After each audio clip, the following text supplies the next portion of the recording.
Hey BookTube, it's Angie. Welcome to another show of underrated authors talk. I got a lot of good feedback from the last one I did, so I'm glad you like those, and I definitely have more coming up. Like I said in my first one, it'll be pretty sporadic as I just sort of make videos as I come across these authors. I don't have any particular genre I'm pulling from. These are just purely authors I come across that are, at least I think, pretty noteworthy, that are not getting a lot of hype either on BookTube or other blogs or just publicity in general, where I'm at anyway. There's only 2 books to talk about today because as far as I know, this girl she's only had 2 books published to my knowledge.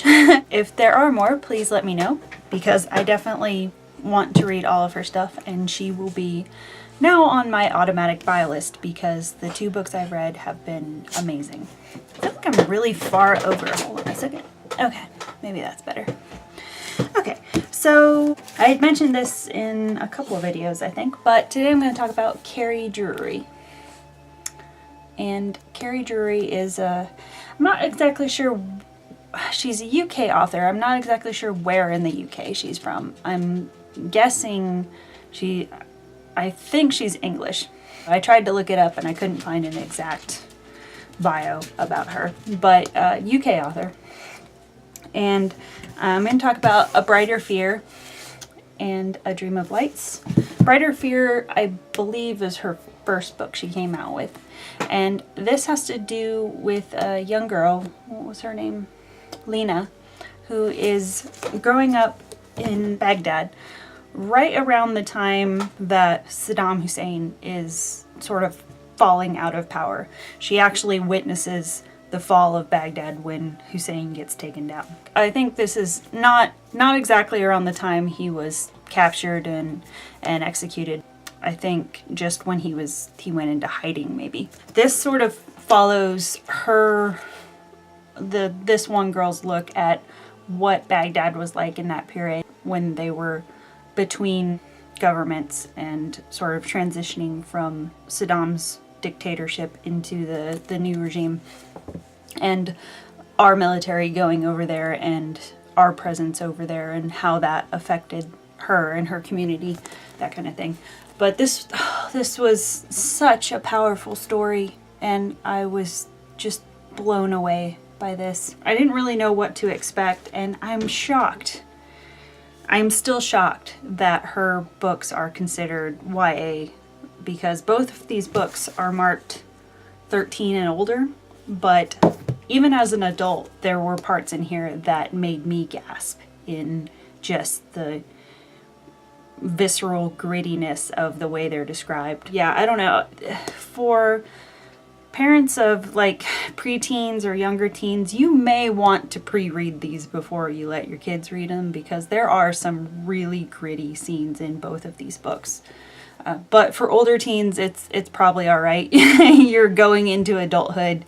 You're gonna have to face the reality that parts of the world and life are just crap sometimes, and there are evil people out there. So, but for parents of younger teens, if you would like to shield your child from that a little bit longer, you may want to do a pre-read on these. But anyway, if you can handle having some visceral, gritty reading, these are amazing. Before you even get into the story, there's one poem at the very beginning that, even just a poem, I thought was powerful and beautiful. And it says, "Before the beginning, I am Louisa, I am Amira, I am Maysoon, Faye, Samara. I am black, I am white, I am Asian. I am Sunni, Shia, Christian. I am Arab, Persian, Jew, Iraqi. I am Mesopotamia, I am a million. I am everyone, I am Baghdad. I want to tell you my story, yet I want you to hear everyone's. Mine is not unusual, it is not special. So many the same, the difference only a name, a job, a family, a religion. A million voices, a million stories, and I am one, and my name is Lena." And that's what it opens with. It opens talking about Lena growing up in this town. I think she's 16. She talks about her mom was kidnapped like 3 years prior to the start of the story. I think both of her parents were lawyers, I think, or at least her mom was. And her mom was very adamant in her beliefs, and she didn't want to just go with the popular vote, and she was okay with saying, this is the way I believe, and I'm not changing, I'm not saying what you want me to say. Her mom ends up getting kidnapped by radicals, I think, I believe members of the Taliban, and they don't know where she's taken. They never get word from her. She's just been missing for like 3 years, and it's just been Lena and her dad. Not quite sure. They hope that the mother is still alive, but they don't know. The way that Kerry Drewery laid this out that I thought was really interesting is the reader gets both sides of the story. You get the side of Lena and her father and what they're going through, but then there are sort of these quick little chapters every few chapters in that talk about what's happening with Lena's mom. Even though in the story Lena has no idea any of this is going on, Lena's gotten to the point where she's pretty much guessed that her mom is most likely dead. Her father keeps holding out for hope, but the reader finds out that the mother is still alive, but is being held in a, it's not really a prison camp, it's kind of just a prison. They just basically take these people and stick them in a dark hole and bring them out every so often and try to torture information out of them. And I will warn you, the scenes with Lena's mother where they talk about what they do to her are pretty graphic, pretty violent. So just a heads up on that when you go into this. It's not pretty what they do to her. The reader finds out that Lena's mother is, pretty early on in the story, she finds out that that Lena's mother is still alive, still hanging on, still hopes to get back to her family. And I will leave it at that because I don't want to spoil too much of the story, but that's saying she's alive is not really spoiling it because she's in multiple chapters in here. The majority of the story focuses on what's going on with Lena and how she's coping with keeping her father's spirits up and dealing with this new regime that's taken over and dealing with the U.S. military presence.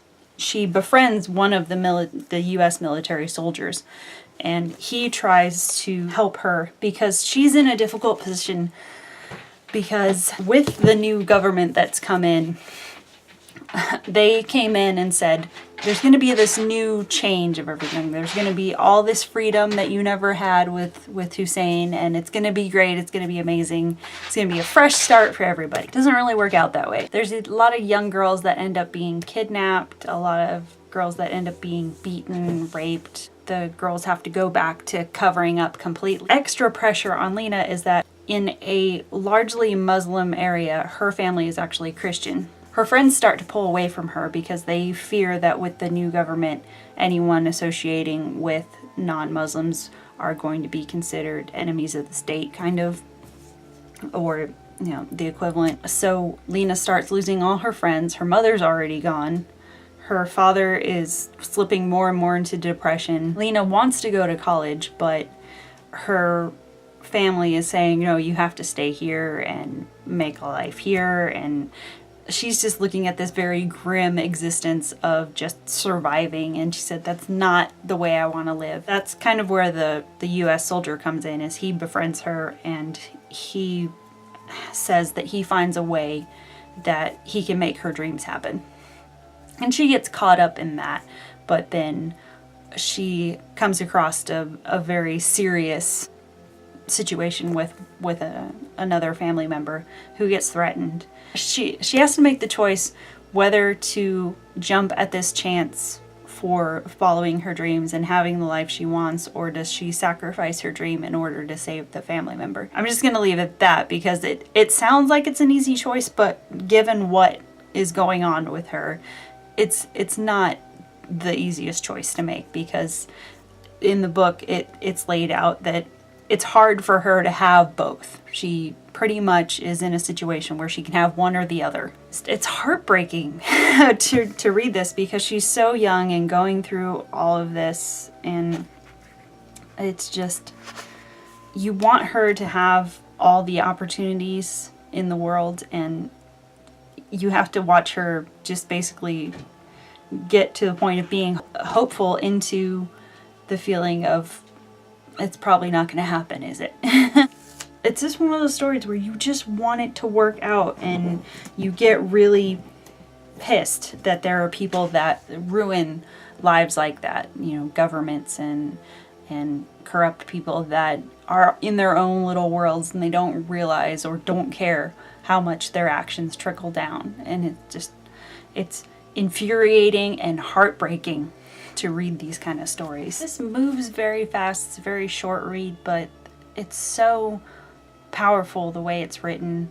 I mean, her Drewery's writing ability is just, reading as much as I do, I come across a lot of, I hate to say it, but kind of mediocre writers and just okay writers, and books that, you know, are right for the moment, but then you forget about them pretty quickly. And it's so rare to come across writers anymore that honestly do move you and stay with you and have actual poetic ability in their straight up writing style. Not even just the plot, it's just the way they write just sticks in your brain, and you just have these passages that you just want to read slowly because they're just, you know, word paintings basically. I mean, you don't come across, at least I don't come across that a lot.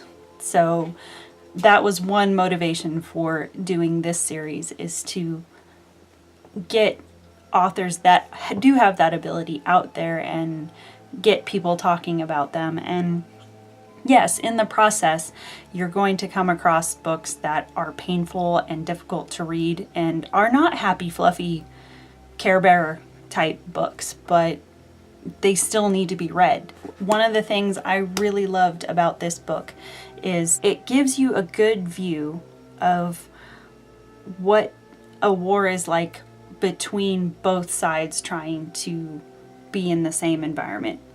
I probably said that really poorly, but what I mean is, for instance, in this book, it talks about the people of Baghdad trying to work with the American military presence in their town. And one thing that I think pretty much any government is guilty of is military propaganda, where even Americans, which a lot of Americans don't like to admit it, but we have our own version of propaganda here. For some reason, a lot of people don't look at it as propaganda here, but it is. We have movies and anthems and country music that says, hell yeah, military, and anyone that promotes any views that are not against the military but against war or something like that, you're labeled as being, I don't know, unpatriotic or not supportive of the military. There is so much xenophobia in America that is not addressed, as far as there are a lot of people that have a lot of hatred here towards all Middle Eastern people, which is not fair to the Middle Eastern people. And so one thing I really liked about this book is it addressed both sides. It looked at how uncomfortable the military presence made the people of Baghdad, but it also looked at how the American presence felt in Baghdad, and it showed both sides. It showed Lena at first being very standoffish against the military, but then she starts to see that they're not all bad. They're not all out to ruin the environment they're hired to work in. Likewise, there's the side of the American government who there are a lot of soldiers who come in, and they come in because they join the military and they have to go where the military sends them, but there are people in the military that are sent to this place that are clearly racist and clearly look down upon the people of Baghdad. But then there are also military people that go because they join the military and that's their job, but they don't necessarily like what they are asked to do. and they see things that they are not necessarily proud of that they are asked to do by their government in this town. So I liked that this showed a reality to it, and that it sort of broke down the propaganda on both sides and says, you know, nobody is really right. I grew up in a military family, so my personal belief is there are situations where fighting is a necessary evil because you are going up against an enemy that is so difficult that words are not going to do it, that you can't get their attention otherwise. That's just my personal belief because I grew up in a military family, but I'm also not the type of person that is like, yeah, bomb everybody. I don't think that's mature either. I think if you can talk it out, that is the way to go, but I believe there are situations where at some point words are just going to bounce off of a brick wall and you have to go to some other method. So I liked that this addressed the reality of what it is probably like, and it doesn't glorify what happens over there on either side. Just to give you an idea of the writing in this, I thought I would read the first few opening pages. Baghdad, March 2005. Before the war, fear hung over everyone, and we all knew that even voicing our true opinions was dangerous.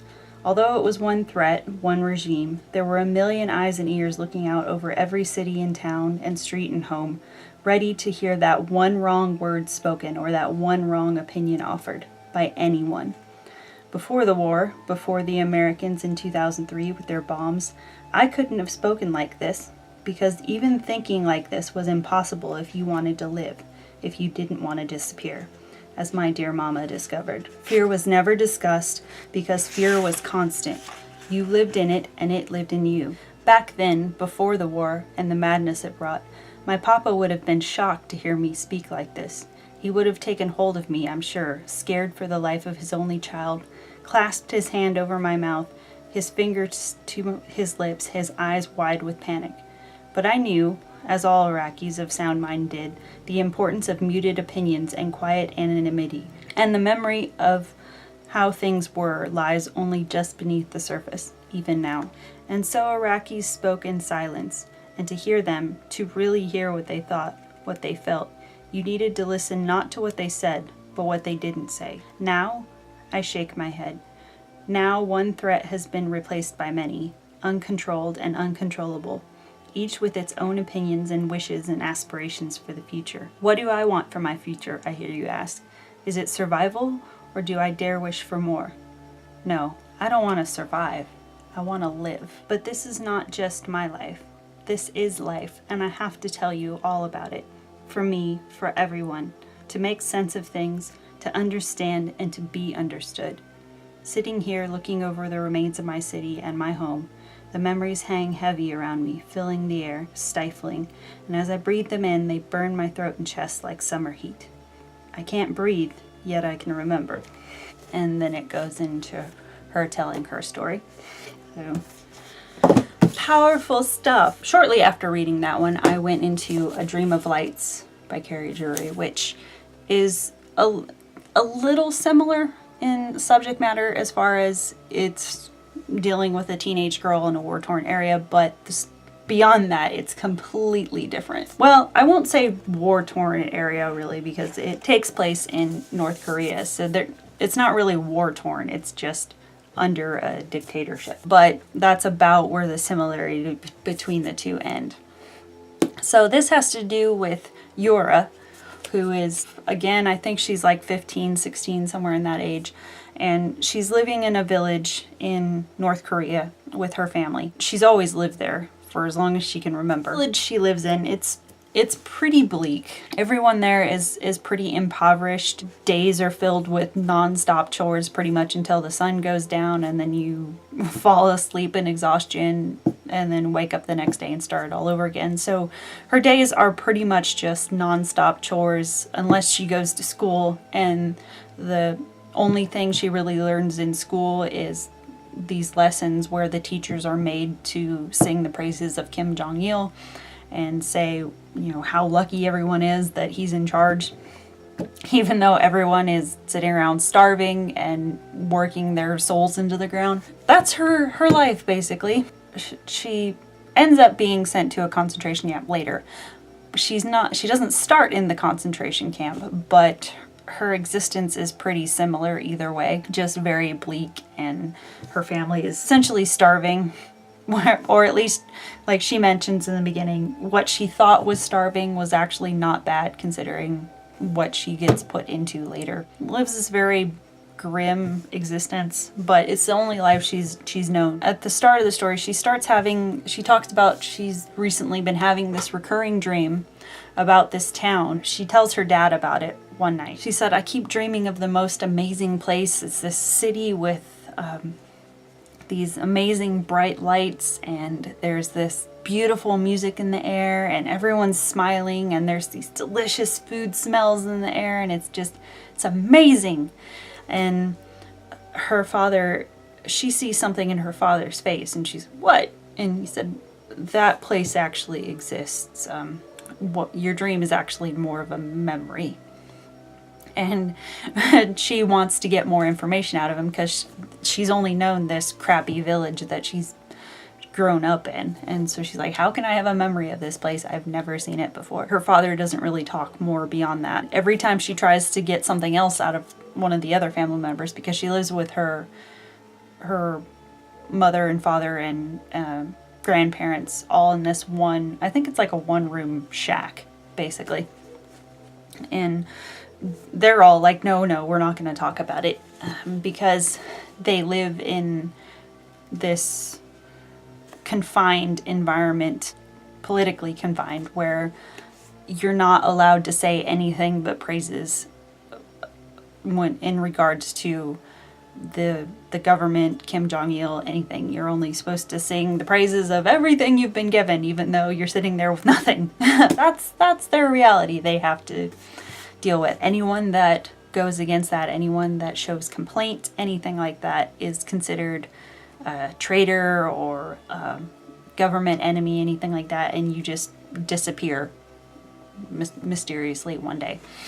And nobody wants that, so everyone's very hush-hush about saying anything that could trigger spies or anything like that. She lets it go for a while, and then she ends up meeting Suk, who is a boy who's slightly older than her, maybe like a year, I guess. He moves to her village. They become friends. Suk gets her to sneak out of the house in the middle of the night for like a couple weeks or something. They just have these middle of the night rendezvous while the whole town is sleeping. And for a while, that's really her brightest moment in her day that she's ever experienced. And she falls into her first teenage love and flirtation and all of that. And when she gets really comfortable with him, she reveals this dream. She just off the cuff kind of says, "Oh, I hope I can see it one day." It turns out that Suk's mother is one of the spies that are put in these towns to keep an eye on everybody. And they're supposed to inform government officials if anybody's been talking crap about the government, Kim Jong-il, anything. If anybody says anything that is anything other than gold star for you, Kim Jong-il, then they get taken off. You just don't see them again. You don't know if they get killed right off, they get sent to a concentration camp, they're just gone. So she just off the cuff one day says, "Oh, I hope I can see this place." The very next morning, guards show up at Yura's house. There is just enough time for Yura's mother to convince Yura to jump out the window right before the guards burst into the house and grab everybody else. So Yura hides out in the woods for that night, and then in the morning she's trying to figure out how to get back to her family or find out what happened to them. Ends up having to witness her own father's execution. Her mother is sent off somewhere else, and Yura is captured in the woods, and she and her grandparents are sent to this concentration camp. And that's where the bulk of the story happens, is how they manage to keep alive in this concentration camp when everything there is geared towards slowly killing you. They have to deal with, you know, that they're given this crappy wooden shack that, again, like a one-room shack. It's not insulated. There are big holes between the beams. It's the middle of winter, so snow is always falling inside the house. So they're trying not to freeze to death, and then the only food they're ever given is like corn or cornmeal. So they start having all these malnutrition based illnesses. And then on top of that, everyone's assigned this really grueling work regardless of age. You either have to spend all day every day doing something like gathering wood or working in the mines or working in the shoe factory in sweltering heat from all the fires from the rubber machines and all of that. It's just god awful. Yura keeps getting sick, and so her grandparents keep trying to steal and sneak by bugs and worms and things to try to give her nutrition. And there's one guard in the camp who pretty much from day one, for some reason, targets Yura and just makes her life that much more of a hell. He just keeps cornering her and saying, you know, one day I am going to kill you and you're not going to know when it's going to happen. I'm going to come up on you when you least expect it. And so she lives her life in constant fear and paranoia about when this guy's going to pop up. There is one girl in the village who is around Yura's age who it's not really technically a friendship they develop, because it's like they don't hang out and gossip or anything, or you know, anything like that. It's more of just this, a lot of times it's just sort of an unspoken acknowledgement of, you know, it's like a head nod here or a couple words here and there, and it's just like, I know what you're going through, that kind of thing. And that little bit is just enough for Yura to hold on and keep fighting and keep hanging on to that will to live, convincing herself that there is going to be a way out of this. Even though everyone around her is saying nobody leaves here alive ever. Everyone dies in here, that's the point. It's built in this area where they have moats or ravines built around the place, and there's barbed wire, and then even if you can get past the moats they built, it's out in the middle of nowhere, so you're probably going to die of starvation out in the woods if the guards don't shoot you, that kind of thing. And she's like, well, I don't care. I'm going to figure out a way out of this. It starts out really bleak, but there's this vein of hope and determination that Yura keeps through the story, that keeps you reading and keeps you wanting to root for her and hoping she can outwit the bad guys, kind of thing. One of the passages that really got to me was, there was a part where it started with Yura sort of reflecting on this relationship she has with the other girl in camp that's near her age. If she's saying, do I call it a friendship with the few little words we've spoken, kind of thing. And she says, whatever name I gave it, it didn't matter anyway. Whatever it was helping me sleep, helping me breathe in and out every day, and helping me stay alive. Because life was intolerable, although we tolerated it. It was hardship like no other. It was debasing and terrifying, and so many people of all ages dying from illness or malnutrition or starvation, or they were beaten to death or executed or experimented on, I even heard. I longed not to hear these things and not to see them. Wished instead to hear tales of freedom granted or a successful escape, stories that might lift me or give me hope, help keep the face of that guard away from my eyes and his threat from echoing in my head.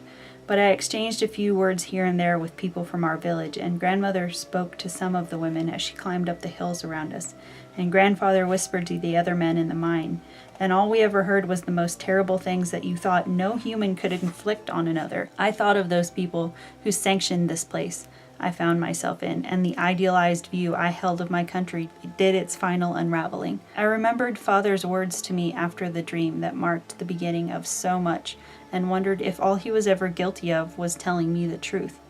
Because this wasn't right, because no crime could be horrendous enough to warrant the punishments I knew were being meted out, and the only crime it seemed anyone here was accused of was against the state or against the leadership. And that was all so vague and so manipulatable. Even as I looked around me and listened to snatched words and half conversations, I realized that innocence was everywhere, but innocence was irrelevant. And that just, that floored me, that passage. This book made me so grateful for the freedoms I have here. And I admit, I take the freedoms for granted because I do live in a country where I struggle with this sometimes, because I'm going to say, a lot of Americans won't say this, but I'm going to say I don't always feel quite the amount of freedom here that Americans like to confess we have. We like to say that we're allowed to say anything we want, but in reality, think of all the things that we say, and then even on YouTube, think of how we say things that we believe in and people attack us for it and say, you're stupid, you need to kill yourself, kind of thing. So obviously, we don't have the sense of freedom of speech as we'd like to think. And another example is there's also a stigma against saying anything against the presidency. If you say that, you know, maybe you're not a fan, even if you say it in a respectful way, if you just say, you know, I'm not feeling the guy, there are people that will come after you, and at least online or something, you know, not like literally, well, at least I hope not, but there are people that will go after you and say that you're being unpatriotic and you're stupid and you should educate yourself about all they've done for you. And that goes back to the American kind of propaganda. It's not quite as damaging as historically as a lot of propaganda around the world, but it is there. It does exist. We don't have quite the level of freedom here as people like to preach, but we do have an amazing amount of freedom.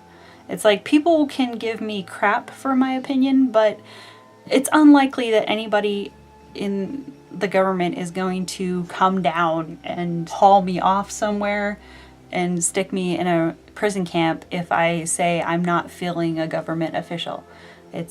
There is a thing that says they can if you actually threaten them, like threaten their lives. But if you just say you're not feeling the guy or something, or maybe you disagree with a law they came out with or something like that, you have the right to say that and not worry about people ruining your family and executing you or something like that. So we do have an amazing amount of freedom here that I do appreciate, and have appreciated even more after reading this, because this girl gets the most basic things ripped away from her.